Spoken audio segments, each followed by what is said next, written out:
gadhiisii hin gadhiisuu irratti waraana hamaatu ture. Yoo sana OMN illee gabaasee ture waan kana beektu. Yeroo hamaa hammaataa ture jechuudha. Yeroo sun nama akkasiin kun fi kan kana fakkaatan warra harka nurra qabaa turan fa'aatu jira beekta. Walumaa galatti warra akkasiin jira akka waliigalaa akka fudhannu. Oromoon saatii ammataan cunqursi bar wayyaanee kee jirtirra waan gooma argattuma cunqursii agammanuu jirte. Cunqursan mallee hin jira. Oromoo cunqursaa jira. Kun jala sararame beekuu qaba. Okay? Dr. Abiy Ahmed gaaffii Oromoon deebisnee waan tokko. Saayikooloojii Oromoon eegnee waan tokko. Miidhama Oromoo irratti hundaa'ee fedhiif dantaa Oromoo hin eegsisne waan tokko. Inni Oromoo miti waan biraati. Daawud Ibsaan Jaal Daawud Ibsaan bara hooggansasaa addi bilisummaa uummata Oromoo waggaa 10 fi 15 keessatti lolee lolchiise Finfinneen geenye waan tokko. Hooggansa adda bilisummaa Oromoo 4 kiiloon seenne waan tokko. Jaal Daawud Ibsaa nama qabsoo Oromoo keessatti umurii isaa fixeen garuu Fireew Maashoo Gidee jedhanii Tigiree gochuu waan bira. Balaa Zallaqaan Oromoodha jenneen nuti nafxanyaa faana kokkee wal qabna. Isa Oromoo keessaa ba'e inni gadi ba'ee an Oromoo miti yoo jedhe okay. Namnumti wikinasii guyyoo waaree irratti arge. Inni Oromoo miti namni jedhu sun. Inni Oromoo ta'uusaa maaliin nu ibsa? DNA isa kam sartifikeetii isa kam fuuldura nu qabeetu inni Oromoo ta'a. Walumaa galatti. Wayyaaneen ari'amteetti qabsoo ilmaan Oromootiin dhiigaan simbiluu inka salaamtaadhaan miti beekta. Oloodhaan miti. Ulfitti wareegameeti. Daa'imni waggaa 10 snaayipariidhaan mataan irraa faca'eeti. Waan gammachuu qabu sitti fakkaata. Waan amma ta'aa jiru kana. Oromoon du'aa jira. Inumaayyuu waa tokko sitti bara wayyaaneen jirtu sana Oromoon du'u kun dhageettii qaba ture. Hama dhageettiin qabu beekta. Maaliif seete? Oromaa miti kana nutu walajjeesaa jira. Oromoo immoo maaltu isa dhibere? Furmaati maal? Furmaanni warri biyya bulchanis dhaabbatanii ilaaluu qabu.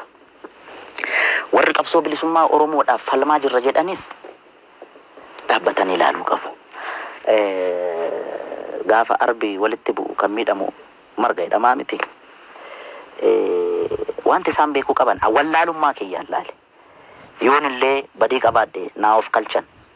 Awwallaala nama baranne illee nama barnootaan fagoon deemne. Ogummaa rabbinaa kenneen ummata kiyya biratti jaalalaaf kabaja argadhe malee an beekaa ta'ee miti kan isaan gorsu. Isaan warra na dhalchan, warra daandii natti agarsiisan, warra wareegaman, warra aarsaa meeqa kaffalanii na dura waa meeqa ta'anii beekan. Garuu aga wallaalummaa kiyyaatti waan naa galte tokko kan kolfaan hin godhina. Amma wanti jiru maal akka ta'e beektaa guyyo xiiqii walitti qabate namu akka walitti dhiyeenyaatti wal ijaare tokkummaan inni waggaa 4 keessatti wareegama nama 5,000 olitti wareegne dhufeen kun bishaan dhuguu jira. Almost zeerootti deebi'aa jira beektaa. Garan ka deebinu. Dhiyoo tana gaafiif deebii IBS irra gootirra Hacaaluu Hundeessaa mallee waan dhibi dubbatee OBS irra gootirra artistoota waliin warra Maqalee dhaqu marii Maqalee akka completely fudhanne dubbattee turte. Wanni sun ammoo har'allee fudhanne. Mootummaalleen dhaqeedha nama haasa'uu jiran. Maal jettaa waan Maqalee kanarratti? Argeera beektaa ani Profeesar Isqeel Gabbisaa fi Baqqeeyyi nama ani isaan arrabsuudhaaf miti nama deebiitti deebisuu danda'uudhaaf nama hamilee qabu miti beektaa. Nama akka malee jaaladhullee nama akka malee kabajullee dhugaa dhiigalmaan Oromootiin yoon dhugaa haasa'e gaafa waan kana haasa'u sammuu kiyyatti isaanuu yaadadhee miti. Qondaalli kanaan dura mormituu ture kaafaa amma OBKO durii keessa ture namni wayii maqaa tuuta waan ta'e fudhatee achitti gaafa inni walgahii jara faana taa'u argee tanani sanarratti hundaa'ee haasa'e beekta. Utuma immoo baqqeenuu deeme Piroofeesaruu deeme fudhataman qabu na biratti. Jaawaaruu yoo deeme maaliif naan jedhi tarii wallaalummaa kiyyarra madda ta'a garuu ammallee jarri nama gumaati Oromoo waliin walaloo Zalaalamaa Barraa tokko sii jedha waggaa 10 meeqan dura dhaggeeffadhe waan akkasii kun isa rakkiseetu beekta.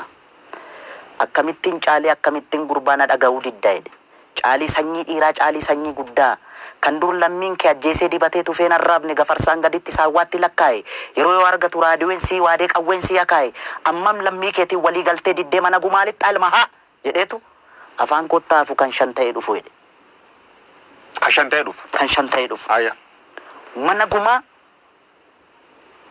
lixuun akka sirna gadaatti akka namni qaamni irraa du'e tokkotti isaantu sin ajjeesneerra waggaa 27 kallattiidhaanis alkallattiidhaanis isin ajjeesneerra isin miineerra isin saamneerra Oromoo biyya abbaa keessan irratti akkasin gooneerra nu of kalchaa jedhanii qeeshiif sheekii nutti erganii gara fuulduraatti akkaataatti waliin buluu dandeenyu kanarratti kan Oromoo gaafatan isaan malee warra nuti isaan harkatti du'aa turre miti. Natti bilbilanii waa'ee kanarratti siinaan jedhe siyaasa keessatti naan jedhan diinni dhaabbataa fi firri dhaabbataa hin jiru naan jedhan. Akkasii Dooktar Abiyyi sirrii dhaareen jedheen attam jennaan isa nafxanyaa faana isa hamannu kuniin jedheen nafxanyaa waliin ta'ee dantaa Oromoo kana nafxanyaaf dabarsee kennuu fi nafxanyaa waliin hojjeta hayyoota Oromoo ofirraa dhiibaa jira nafxanyaa ofitti qabaa jira inni jedhamu kun.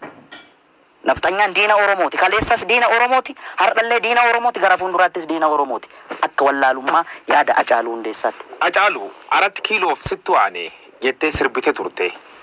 Sirba kan kee qalammeessoo ka'ee irratti jirra oollee barii arguuf gara nu bal'isa yaanu jettee jirta. Oollee barii arguuf oollee barii sun arguu jirra geenne.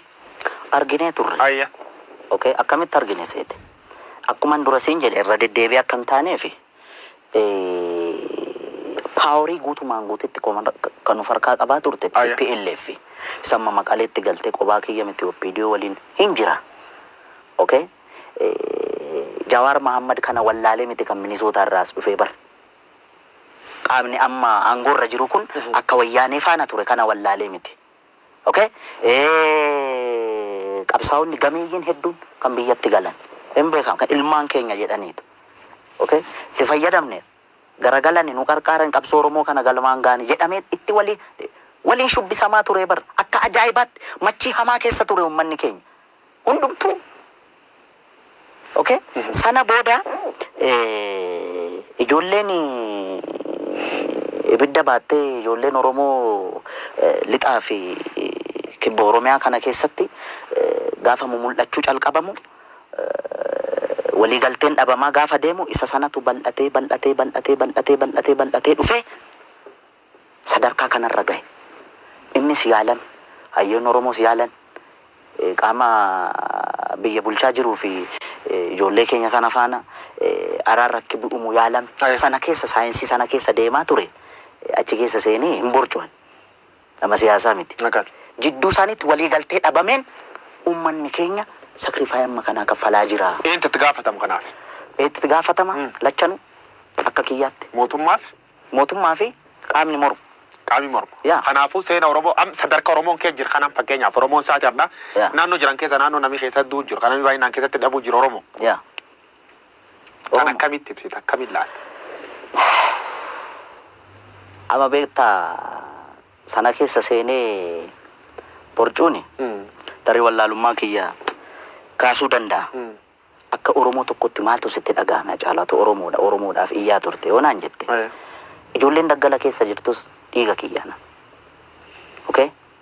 Gaafa isheen rukutamtee reeffa ishee Facebook irratti argu na dhukkuba keessa kiyya. Ijoolleen asii bobbaafamtee deemtu kunis maqaa seera kabachiisuudhaan Oromoo. Jarri walilleen booji'an beektaa yoo wal booji'anis akkaataa isaan disrespect wal godhan kana gaafa argitu oromummaa keessi jibbisiisa beetta. Oromoo irratti dhukaasuu arguu irra caala. Aya. Du'a wayya beetta. Warri obbaafate warri du'e kun obbaafate. Warri dhumeen nu warra jiru lubbuudhaan jiru warra kana laalaa jirudha beetta. Abiy Ahmed artistoota walitti qabee achirra waan tokko dubbatti. Namoota lubbuun hin jiru Taaddasee Birruu fa'a Jeneraal Waaqoo Guutuu fa'a waan nu sirbinuuf beektu waan isaan lubbuun hin jirree fi jettee dubbattee turte. Maal jechuu kan kee? Waaqoo Guutuun goota keenyaa miti. Taaddasaa Birruun nuuf fannifame goota keenyaa miti. Way kana booda ka'ee Oromoo kana godhe jennaani hin jennuun bara. Kanaaf hin amannaa jechuudha. Kana booda ka'anii namni lubbuudhaan jiru beektaa seenaa hojjetes xureessuu danda'a. Seenaa namni seenaa xuraa'aa qabus immoo haareeffatee nama gaarii nama lubbuudhaan jiru abaaruufis hin rakkisa beektaa. Jajuufis hin rakkisa. Ka obbaafate amma laal Dr. Abiy akkuma filannoo irra bahe kun namni machaa'een hin jiru. Bujii irra Boorana irra agaa Harargee irra agaa Wallaggaatti Wallagga irra agaa namni qawween dhayin hin jiru bar gaafa inni filatame. Ispeeshaalii naannoon ani itti dhaladhe kana. Booranatti illee namni dhukaasa akka ture quba qaba beektaa. Namni dhukaase bar gammachuu guddina. Dhukaasuu qofayyuu miti. Ilma abbaa gadaa jedhame bakka deemutti eeboo fardatti badhaasanii gaachanatti kennanii maaloo ta'e sana ta'e kana ta'e. Inni viizinii mataa ofii qabaa mutiire. Jijjiirami Abiy Ahmed jalqabe kun waggaa lama keessatti akka deema deeme.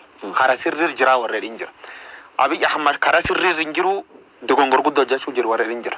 Kan keessa kan fudhattati. Baay'ee jalqabumayyuu waan barree namni na dursee qeeqeen jiru. Garuu dhugaa namaa baasuurra wikinasii namaa baasuutu namatti intiniin kun dhufe. Amma sirriirra hin jiru. Anaaf akkamitti sirriirra hin jiru seete. Inni Oromoodha. Harki isaa dhiiga Oromootiin xuraa'uu hin qabu. Akka wallaalummaa kiyyaatti maal isa gorsa beektaa? TPLF ummata Tigraayitti hudduu gata